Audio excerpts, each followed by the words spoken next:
तो हम विश्व के प्रथम लोकतांत्रिक गणराज्य वैशाली पहुंच चुके हैं।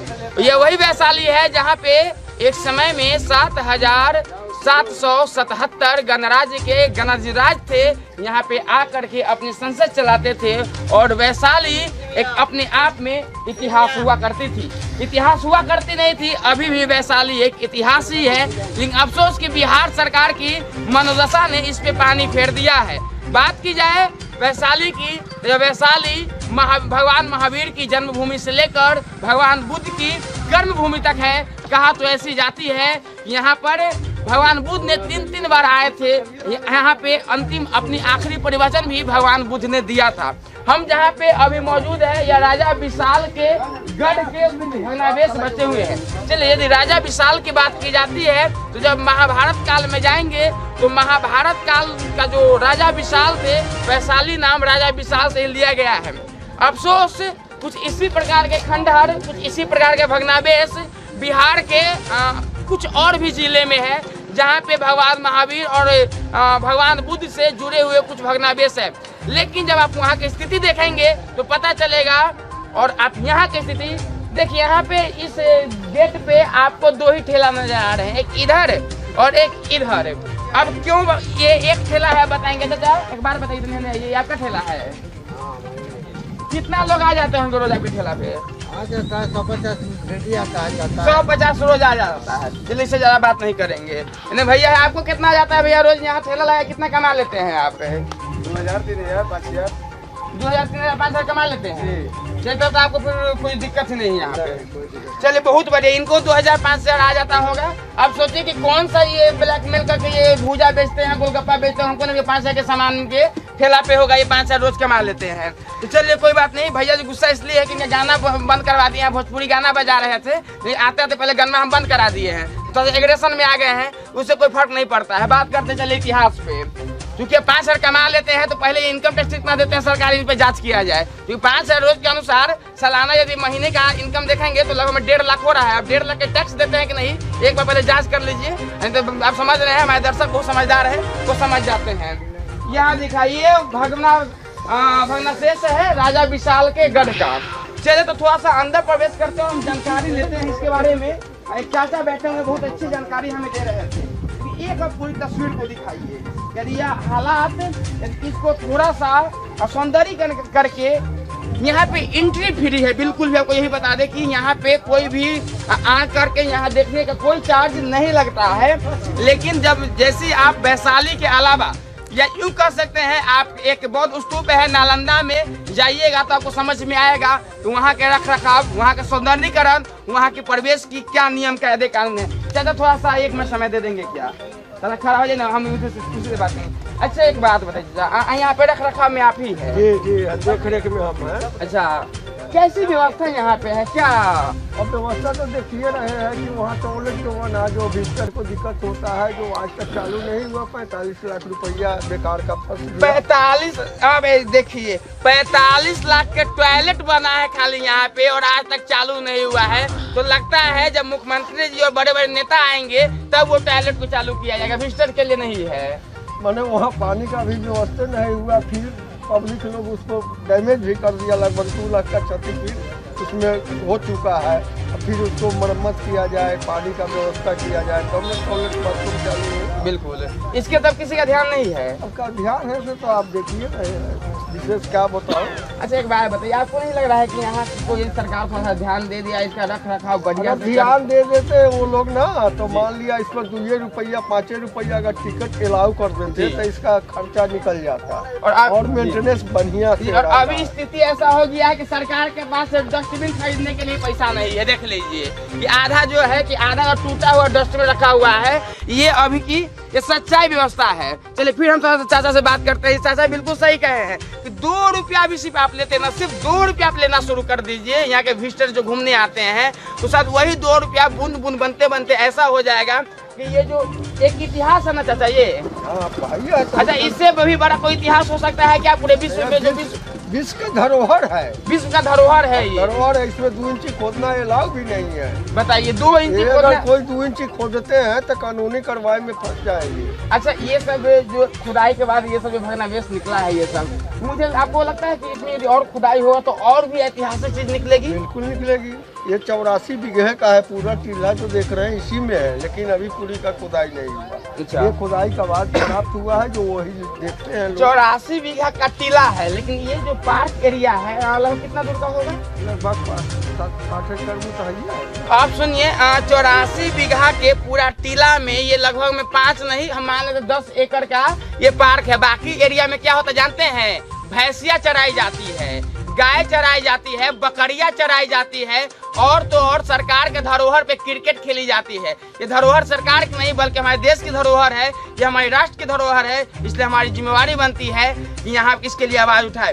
दूसरी बात की जाए तो लगातार बिहार से थोड़ा हम अंदर भी चलेंगे क्योंकि हमारे दर्शक देख सकें। और यदि इसकी बात की जाए तो देखिए, सिर्फ जो एंट्री शुल्क है उसी को लगाने से बिहार नहीं, यदि सरकार चाहे तो पूरे का बाहर के ग्राउंड को दिखाई, जितना बड़े स्पेस है यहाँ पे, उसका यदि उपयोग कर ले सरकार, और उस उपयोग करके तो यहाँ पे मुझे लगता है कि हजारों लोगों को दैनिक जीवन में रोजगार मिल सकता है।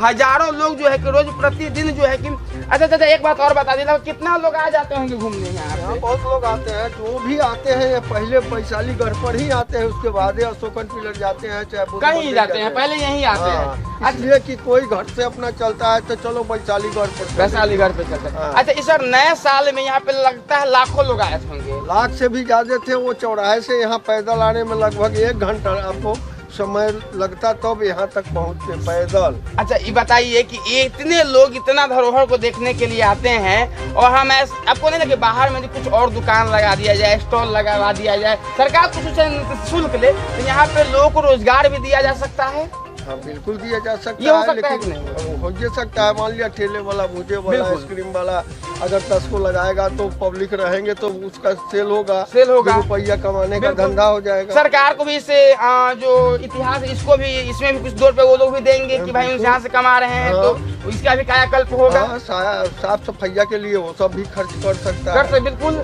है ना? बिल्कुल, यही बात हम भी कहें, यदि हम कहते हैं तो बात दूसरों से यही बात है कि यहाँ के पूरी देख रेख जो ये आप देख रहे हैं, ये पूरी व्यवस्था, यहाँ पे किसी प्रकार का कोई दिक्कत ना हो, किसी प्रकार का कोई कचरा ना फैलाए, कोई किसी प्रकार की कोई घटना ना हो, इसके लिए चाचा जी है। और लगातार गेट पे बैठ के जितनी ईमानदारी से ये अपनी ड्यूटी को निभा रहे हैं, यदि बिहार सरकार भी उतनी ईमानदारी से अपनी ड्यूटी को निभाने लगे ना, और जो पर्यटन विभाग है उतनी ही ईमानदारी से आकर के इसकी रखरखाव करने लगे, तो मुझे लगता है कि वाकई में बिहार नहीं, ये पूरे विश्व में एक इतिहास, ऑलरेडी ये विश्व का इतिहास है भी, और पूरे विश्व में ये इतिहास मनाया। चलिए तो ये तस्वीर दिखाते हैं। ये जो आप देख रहे हैं यह वैशाली खंडर है, ये वैशालीगढ़ है। अब इस जो है कि खंडर में तब्दील हो गया है। ये महान राजा विशाल का किला हुआ करता था, और राजा विशाल के बारे में जानेंगे तो महाभारत काल से ही उनकी एक अलग इतिहास रही है। और उसके बाद जो अभी जो स्थिति देख रहे हैं, दिखाइए चाहो तो पीछे से दिखाइए क्या स्थिति है। और जिस प्रकार से खुदाई के बाद ये तमाम जो खबरें निकल करके आ रही है, वो खुदाई के बाद निकल करके आई है। खुदाई के बाद ये तस्वीर है यहाँ की, वो देख सकते हैं। कुछ पर्यटन भी है यहाँ पे, जो पर्यटन घूम रहे हैं, उनसे हम थोड़ा जानने की कोशिश करेंगे कि आखिर जो बिहार में ये वैशाली का जो गढ़ है, जो वैशाली का इतिहास है, इसके साथ जो कितना सरकार ध्यान दे और सरकार कितना इस पे पर्यटन विभाग काम करे, तो एक वैशाली की इतिहास बदल सकती है। तो वैशालीगढ़ घूम रहे हैं, और वैशाली में राजा विशाल के भग्नावशेष में हम भ्रमण कर रहे हैं। लगातार यहाँ की व्यवस्था दिखा रहे हैं, लेकिन हमारे साथ एक पर्यटक हमारे साथ यहाँ मौजूद है, जो खुद दिल्ली से आई है बिहार ही नहीं विश्व की इतिहास घूमने। लेकिन कितना गौरवान्वित महसूस कर रहे होंगे बिहार वाले जब दिल्ली से आकर के उनको इस प्रकार से जो इतिहास है, विश्व के इतिहास में कितना ये अच्छा फील कर रही है। मैम पहले तो बहुत स्वागत हमारे चैनल पे। सीधे आपसे एक ही, आप दिल्ली से आई है, आपने बताया जी, हाँ। क्या देखने आई है? आपको क्या पता चला कि यहाँ पे क्या है? मेरे को सबने बताया कि काफ़ी मतलब मशहूर है यहाँ का मंदिर, यहाँ के पार्क वगैरह, तो मैं यही देखने आई। लेकिन आई तो यहाँ पे मेरे को कुछ ऐसा लगा नहीं कि देखने लायक हो, ना ही तो साफ सफाई है, ना ही कुछ है, और मतलब व्यवस्था है ना बैठने की है, ऐसा कुछ तो कुछ लगा नहीं मुझे। अच्छा देखिए, यहाँ पे बात की जाए पानी पीने के अंदर पार्क से जब इन करके तो पानी पीने की व्यवस्था है? नहीं है सर, नहीं है। कहीं पूरा पार्क घुस चुके, हम बोलेंगे तो फिर लगेगा कि हम नहीं, उतना कहीं नहीं है, कहीं पूरे नहीं है। पार्क में कहीं पानी पीने की व्यवस्था नहीं है, नहीं है। कहीं भी यूरिनल वॉशरूम की व्यवस्था है? नो नो, बिल्कुल पूरे नहीं। पार्क में यदि चूंकि फैमिली आते हैं, बहुत सारे लोग आते हैं, दूर दराज से आते हैं, कहीं ना ही तो बैठने की व्यवस्था है, ना ही पानी की व्यवस्था है। साफ सफाई कैसी है? साफ सफाई तो बिल्कुल भी नहीं है, जहाँ देखो उधर ही कूड़ा कचड़ा फैला हुआ है। यानी कि अब नीचे भी चाहे तो आप नहीं बैठ सकते? जी नहीं बैठ सकते, यहाँ तक कि हम कुछ अपना सामान भी बिछा के नहीं बैठ सकते। नहीं बैठ सकते, वो स्थिति बना दी हाँ, है। जी बिल्कुल। अच्छा, आपको पता है इस पार्क के इसमें शौचालय बनाने के लिए 45 लाख की लागत से शौचालय बनी है। अच्छा। कहीं आपको नजर आ रहा है क्या? जी सर, नहीं आ रहा है। कहीं 45 लाख रुपए लागत हुई है शौचालय बनाने, कहीं आसपास नजर आ रहा है? ये नहीं है, ये नहीं है, ये मत समझिएगा। नहीं नहीं है, कहीं नजर आ रही नहीं है सर, नहीं है।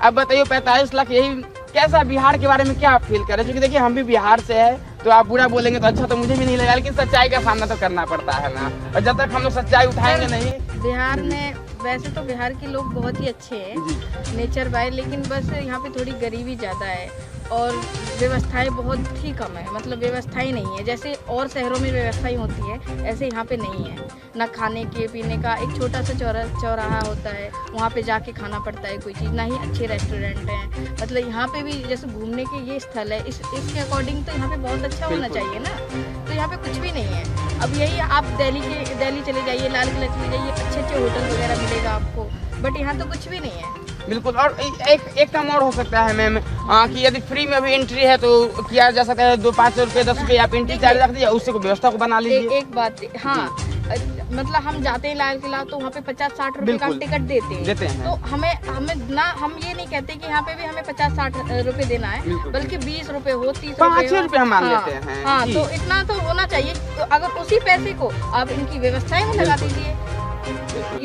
ये तो होना चाहिए। क्या नाम हुआ मैम? मेरा नाम नूरजहां है। चलिए, बहुत बहुत धन्यवाद। तो दिल्ली से ये पर्यटक आई है और वैशाली के जो इतिहास है उसको भ्रमण कर रही है, लेकिन जितनी एक्साइटमेंट से सुन करके वैशाली गढ़ पे आई होगी, मुझे नहीं लगता है कि यहाँ आने के बाद वो एक्साइटमेंट कायम रहा होगा। कारण आप खुद ही सुन ले होंगे कि यहाँ से जाके दिल्ली के लाल किला घूमने के लिए हम लोग 50-60-100 रुपया देते हैं, और वो हमारे ही पैसे से वो लाल किला चमकता है। लेकिन बिहार और वैशाली के लोग ऐसा नहीं कर सकते हैं। बिहार सरकार सिर्फ उनके ध्यान रहेगी तो राजगीर और नालंदा, राजगीर में हर घर गंगा जल पहुंच जाएगा, लेकिन यहाँ जो भ्रमणार्थी है उनको पीने का पानी भी पहुंचाने में उन्हें दिक्कत हो रही है। चलिए, हम लगातार वैशाली की खबरें आपको दिखा रहे हैं और वैशाली के इतिहास को जिंदा करने की कोशिश कर रहे हैं। तमाम खबरों के लिए आप बने रहे 3 नेशनल न्यूज़ नेटवर्क के साथ। वैशाली से सहयोगी राजीव के साथ विकास कुमार।